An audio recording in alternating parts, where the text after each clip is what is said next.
My greatest fear is dying due to my addiction, not being able to live out my purpose that God really, intended for me to, fulfill. My greatest regret is picking up the first time and then and continuing to go back. The insanity of it, knowing that the more I use, the sicker I get, but I was already sick, so just going back, using more, getting even sicker, and just continuing the addiction.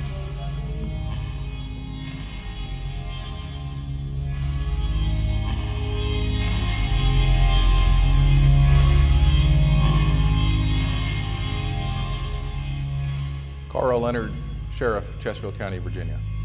The definition of insanity is doing the same thing over and over and over again, expecting different results. We've been arresting people for heroin use for decades, and it's not made a difference. And I'm just tired of it. I'm tired of seeing these people come in, they get no treatment, they become sober, and they get released, and they go right back to using the drug. I want to stop the deaths, and to do that, we got to break the addiction. I've been in jail over 40 times since I was 13, all due to heroin addiction. I wouldn't have went to jail if it wasn't for the disease. The disease is sit and lie to me and tell me that everything I'm doing the right thing, have me doing things that I really don't want to do. The disease of addiction is a very easy illness to target for a correction industry. They know 97% of the people who use are going to relapse and use again. So our system, whether it was deliberately or inadvertently, has been built around the chronicity of addiction. It's a chronic illness. The chronicity plays out in our courtrooms, in our probation offices, in our jails, and in our prisons, and in our communities. So instead of addressing the chronicity part of our illness, our system, our culture addressed the public safety side of it.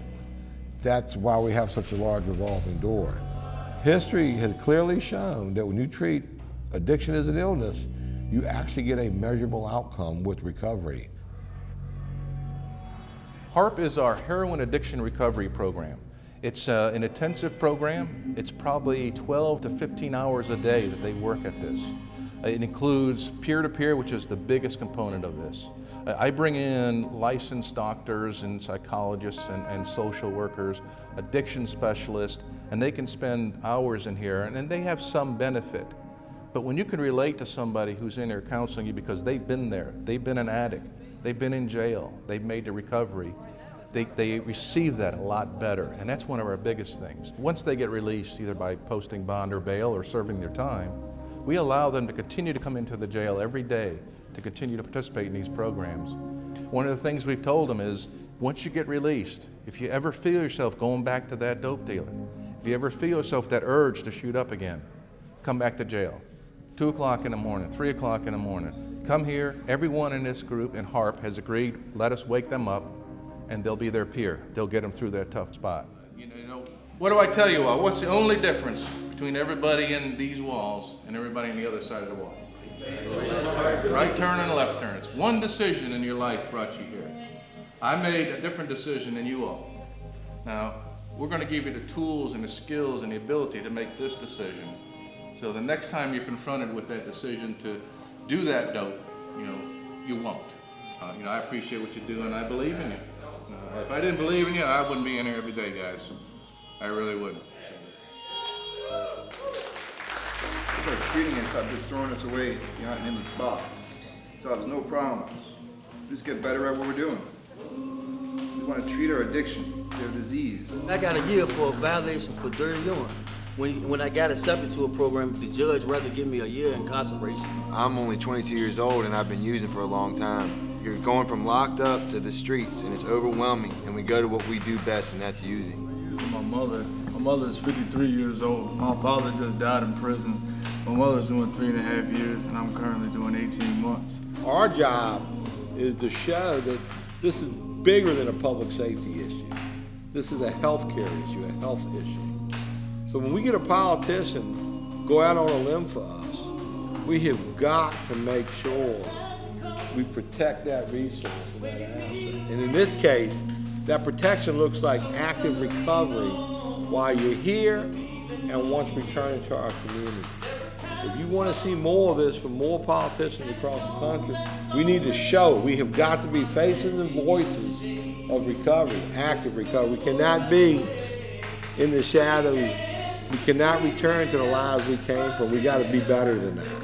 I've been incarcerated more than 4 times, and this is the most unique program I've ever seen. And what's made it so successful in its infancy is the sheriff of Chesterfield County, Carl Leonard, has been so aggressive with this issue. And I challenge every sheriff's office of every little county from Podunk, Mississippi to New York to everywhere to take an aggressive approach as well.